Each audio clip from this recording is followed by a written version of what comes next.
आप देख रहे हैं आपका अपना यूट्यूब चैनल असिस्टेंट प्रोफेसर 1972 और इस वीडियो में मैं आपके लिए लेकर आया हूं MPPSC assistant professor latest update. चलिए वीडियो की शुरुआत करते हैं। ये आप देखिए, मध्य प्रदेश लोक सेवा आयोग इंदौर के द्वारा ये कल देर रात्रि को यानी 21 अगस्त 2024 को असिस्टेंट प्रोफेसर एग्जाम 2022 की प्राविधिक उत्तर कुंजी यानी प्रोविजनल आंसर की जो है वो जारी की गई है। 4 विषय हैं, अर्थशास्त्र, विधि, राजनीति शास्त्र एवं समाजशास्त्र। तो इनको लेकर के ये विज्ञप्ति जो है वो जारी की गई है।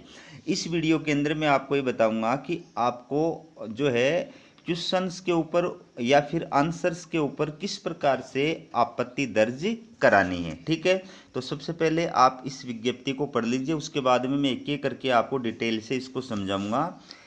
उक्त परीक्षा के प्रश्न पत्रों की प्राविधिक उत्तर कुंजी आयोग की वेबसाइट पर प्रकाशित की जा रही है। इसके अंतर्गत यदि किसी परीक्षार्थी को प्रश्न पत्र की उत्तर कुंजी अथवा इनके प्रश्न या उत्तर से संबंधित आपत्ति हो तो परीक्षार्थी अपनी आपत्ति प्रामाणिक संदर्भों के साथ संदर्भ ग्रंथों का नाम, पुस्तक के लेखक का नाम, संदर्भ पुस्तक का संबंधित पृष्ठ या दस्तावेज संलग्न करना अनिवार्य है।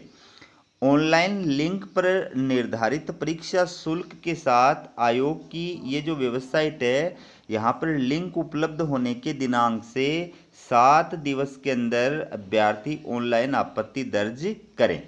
7 दिवस की समयावधि के पश्चात उक्त परीक्षा से संबंधित अभ्यर्थियों से आपत्तियों के अभ्यावेदन स्वीकार नहीं किए जाएंगे।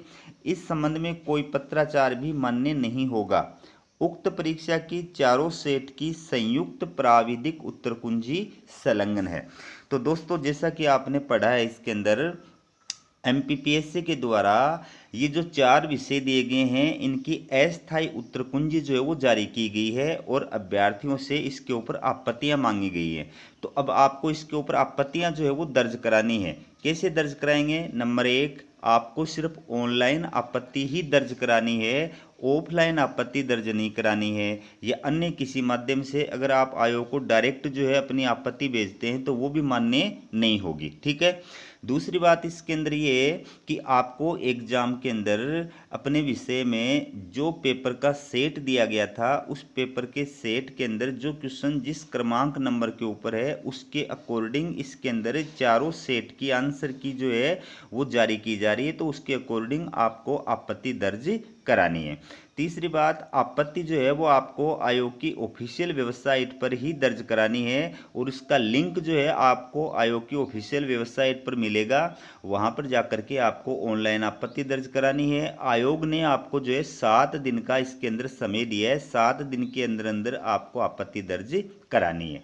चौथी बात, आपत्ति दर्ज कराते समय आपको ये इस चीज़ का विशेष रूप से ध्यान रखना है कि आप जिस प्रश्न पर या उसके आंसर पर जो है आपत्ति दर्ज करा रहे हैं, उसके पक्ष में सबूत के रूप में आपको जो है किसी स्टैंडर्ड या ऑथेंटिक जो पुस्तक है उसका प्रमाण जो है वो प्रस्तुत करना होगा। तो आप वो जो पुस्तक है, उस पुस्तक का जो पृष्ठ है, जिस पृष्ठ के ऊपर आप जो है वो सबूत के रूप में प्रस्तुत करना चाहते हैं, उसको आपको स्कैन करके अपलोड करना होगा। उसके साथ साथ उस पुस्तक से संबंधित जो सारी डिटेल है वो आपको ऑनलाइन फिलअप करनी होगी।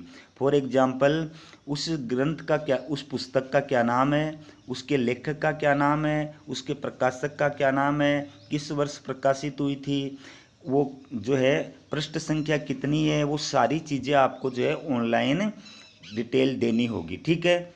इसके बाद में 5वीं बात आपको ये ध्यान रखनी है कि आप जो आपत्ति दर्ज करा रहे हैं, जितने भी क्वेश्चन के आंसर पर आपत्ति लगा रहे हैं, वो आपको एक बार में एक साथ दर्ज करानी है। ये नहीं है कि आप 1 या 2 क्वेश्चन पर आज आपत्ति दर्ज करा दें, फिर 2 दिन बाद में 1 क्वेश्चन या 2 क्वेश्चनों पर और आपत्ति दर्ज करा दें। तो ऐसी आपकी आपत्ति, आपका ऑब्जेक्शन आयोग मान्य नहीं करेगा। जितने भी क्वेश्चनों पर आपको ऑब्जेक्शन है उनके ऊपर आपको आपत्ति दर्ज करानी है तो वो आपको एक साथ ही दर्ज करानी है। ठीक है। तो इसमें जो संदर्भ ग्रंथ आप दे सकते हैं, स्टैंडर्ड और ऑथेंटिक पुस्तकें जो दे सकते हैं, उसके अंदर जैसे मध्य प्रदेश के अंदर जो 10th और 12th के बोर्ड के अंदर जो पुस्तकें चलती हैं उनके अंदर जो लिखा हुआ है मैटर वो सबूत के रूप में आप प्रस्तुत कर सकते हैं। या जो CBSE बोर्ड के अंदर पुस्तकें चलती हैं उनके अंदर जो मैटर लिखा हुआ है वो आप प्रस्तुत कर सकते हैं। इसके अलावा जो अपना पाठ्य पुस्तक मंडल होता है या फिर साहित्य अकादमी के द्वारा प्रकाशित पुस्तकें होती है या अन्य ऑथेंटिक जो राइटर वगैरह होते हैं, जो देश के अंदर विश्व के अंदर फेमस जो राइटर होते हैं या फेमस जो प्रकाशक होते हैं, उनके द्वारा प्रकाशित जो पुस्तकें हैं या उनके द्वारा लिखी गई जो पुस्तकें हैं वो आप प्रमाण के रूप में जो है प्रस्तुत कर सकते हैं। ठीक है, तो ये आपत्ति दर्ज कराते समय ध्यान रखने योग्य बातें हैं। अब इसके अंदर जो प्रोविजनल आंसर की जारी की गई है वो आप इसमें देख सकते हैं। एक तो आपके प्रथम प्रश्न पत्र की जारी की गई है जो पहले से ही जारी की जा चुकी है, और अब लेटेस्ट के अंदर द्वितीय प्रश्न पत्र, ये 4 विषय इनकी जो है आंसर की जारी की गई है। ठीक है, तो इनके अंदर 4 सेट आपको एग्जाम में दिए गए थे, चारों सेट के आंसर की जारी की गई है। ठीक है, तो ये प्रथम प्रश्न पत्र है जनरल स्टडीज, इसकी जो आंसर की है वो आयोग के द्वारा जारी की गई है। ये आप देख सकते हैं, इसके अंदर 50 क्वेश्चन थे। ठीक है, तो ये 50 क्वेश्चन है, किसी भी क्वेश्चन को आयोग के द्वारा डिलीट नहीं किया गया है। अब ये है आपकी द्वितीय प्रश्न पत्र इकोनॉमिक्स, इसकी ये अस्थायी या प्रोविजनल जो आंसर की है वो आयोग के द्वारा जारी की गई है। तो मैं आपको एक क्वेश्चन के आधार पे इसमें समझा देता हूँ कि आपको 4 प्रकार के जो है प्रश्न पत्र एग्जाम में दिए गए थे। प्रत्येक अभ्यर्थी को, किसी को A सेट का प्रश्न पत्र दिया गया था, किसी को B सेट का प्रश्न पत्र दिया गया था, किसी को C सेट का प्रश्न पत्र दिया गया था और किसी को D सेट का प्रश्न पत्र दिया गया था। ठीक है, अब मान लीजिए किसी अभ्यर्थी को सेट A का प्रश्न पत्र दिया गया है, तो उसमें क्वेश्चन नंबर 1 जो है उसका आयोग ने सही उत्तर A माना है। जिस अभ्यर्थी को सेट बी का प्रश्न पत्र दिया गया था उसमें क्वेश्चन नंबर 31 जो है उसका सही उत्तर ए माना है। ठीक है, जिस अभ्यर्थी को एग्जाम में सेट सी का प्रश्न पत्र दिया गया था उसमें क्वेश्चन नंबर 64 जो है उसका सही उत्तर ए माना है, और जिस अभ्यर्थी को एग्जाम के अंदर सेट डी का प्रश्न पत्र दिया गया था उसमें 99 नंबर का जो क्वेश्चन है उसका उत्तर जो है वो ए माना है। तो इस प्रकार से आपको एग्जाम में जो सेट दिया गया था उसके अकॉर्डिंग वो प्रश्न कितने नंबर क्रमांक के ऊपर है उसके अकॉर्डिंग आपको आपत्ति दर्ज करानी है।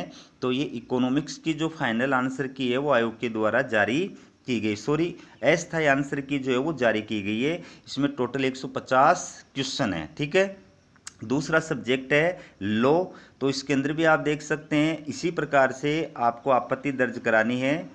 ठीक है, जो मैंने आपको बताया तरीका, इसके अंदर 50 क्वेश्चन। तीसरा जो आपका सब्जेक्ट है पॉलिटिकल साइंस, तो पॉलिटिकल साइंस के अंदर ये जो है प्रोविजनल आंसर की आयोग के द्वारा जारी की गई है। किसी भी क्वेश्चन के आंसर से आप संतुष्ट नहीं है तो आपत्ति दर्ज करा सकते हैं। तीसरा सब्जेक्ट है सोशोलॉजी। ठीक है, तो ये आप देख सकते हैं ये सोशोलॉजी की जो है अस्थायी आंसर की जारी की गई है, चौथा सब्जेक्ट है। ठीक है, तो इस प्रकार से ये आप आपत्ति दर्ज करा सकते हैं। तो ये थी आपके लिए MPPSC से जुड़ी हुई लेटेस्ट अपडेट। इसी प्रकार की अपडेट पाने के लिए चैनल को सब्सक्राइब जरूर कीजिएगा। हमारा वीडियो देखने के लिए आप सभी का बहुत बहुत धन्यवाद।